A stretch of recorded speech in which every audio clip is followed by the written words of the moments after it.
Ayan na nga mga kaibigan, ayan. So ito po yung ating copy trading, ayan. So ito po yung ating forex na pinagkakaabalahan din po natin. So hindi naman po tayo dito naaabala dahil gumagamit po ito ng AI, and then bahala na po yung AI na gumawa ng paraan kung kailan siya magte-trade, magkano yung kanyang ite-trade. So yun po yung ginagawa natin dito. Matagal na tayo dito.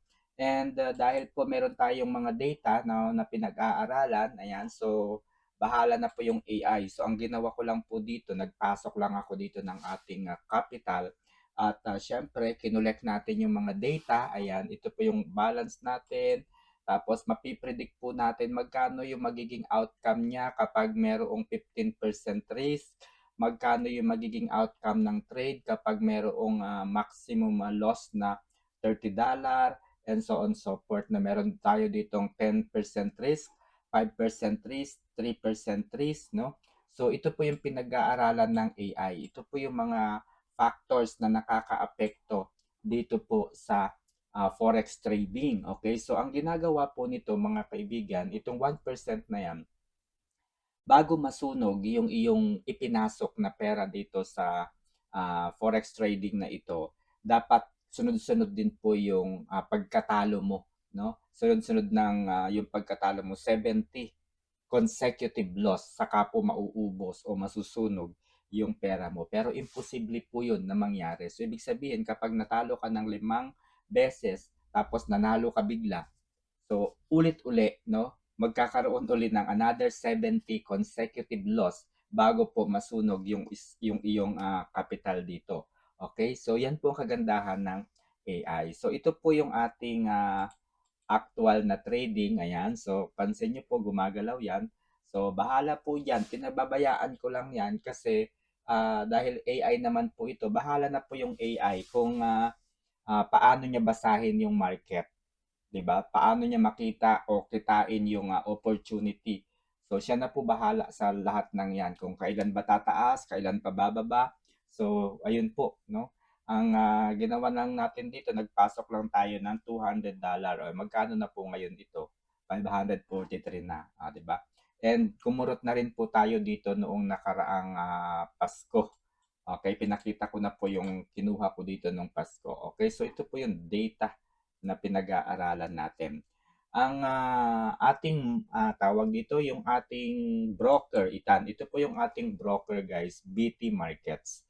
So, ang kagandahan po ng BT Markets, pwede mong lagyan ng AI. So, yung kaibigan ko po, yan, meron siyang AI, and then yun po yung ginagamit ko dito para hindi po hassle yung trading. Okay? So, gagawa lamang po kayo ng account. Actually, pwede kayong gumawa ng sarili po ninyong account.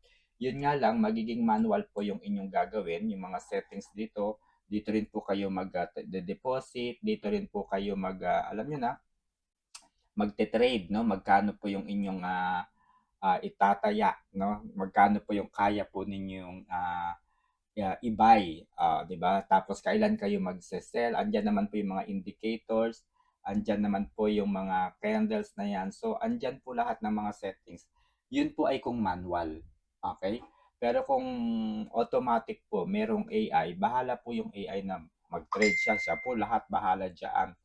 So, yun po yung kagandahan nito. Kaya pwede rin po kayong gumawa ng sarili ninyong account. Pero kung gusto po ninyong gamitin po yung AI, na makigamit po ng AI, kumbaga magpapasok lang kayo ng inyong pera, punta lamang po kayo sa description ng video na to, ayan, at ilalagay ko po doon yung link, no, kung paano o kung link po para makagawa kayo ng account, no, dito sa BT Markets. Okay?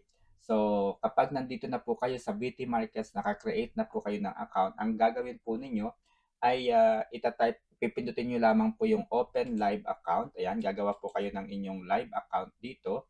Ayan, so piliin po ninyo itong MetaTrader 4. Ayan, continue with MetaTrader 4.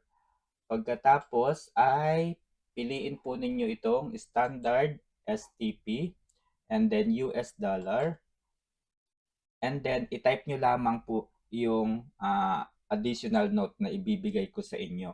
Okay, yung additional notes po ay nandoon sa description din ng video na ito.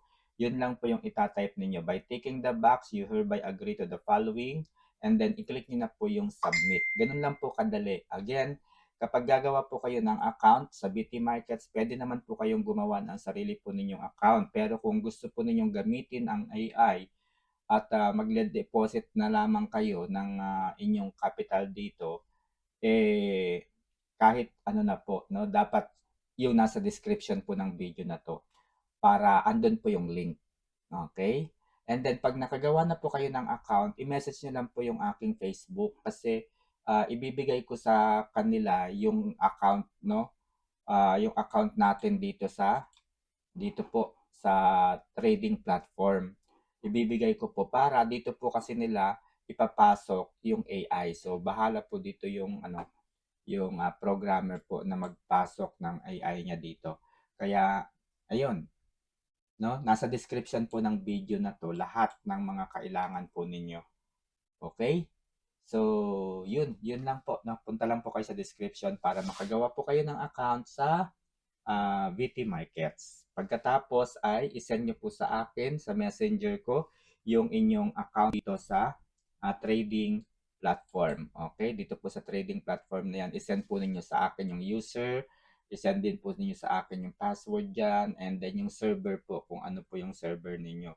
Okay? Para mailagay po niya sa listahan. Okay? And then ang ano lang po, no, ito po yung ingatan po ninyo, yung account ninyo dito sa BT Markets, wag po ninyong i-share kahit po kanino yung inyong password, yung inyong username, kahit po kanino, wag po ninyong i-send. Kahit po sa akin kasi nandito po yung pera ninyo. Nasa BT Markets po yung pera ninyo. Wala po dito sa BT Markets. Okay? Wala po dito yung inyong pera sa BT Markets po. Nandoon po sa wala po dito sa trading platform yung inyong pera. Nandito po sa BT Markets. Kaya yung password po ninyo dito, ingatan po ninyo. Alright? So again, para sa mga gustong gumamit po ng AI, ayan, so punta lang kayo sa description para makagawa po kayo ng account.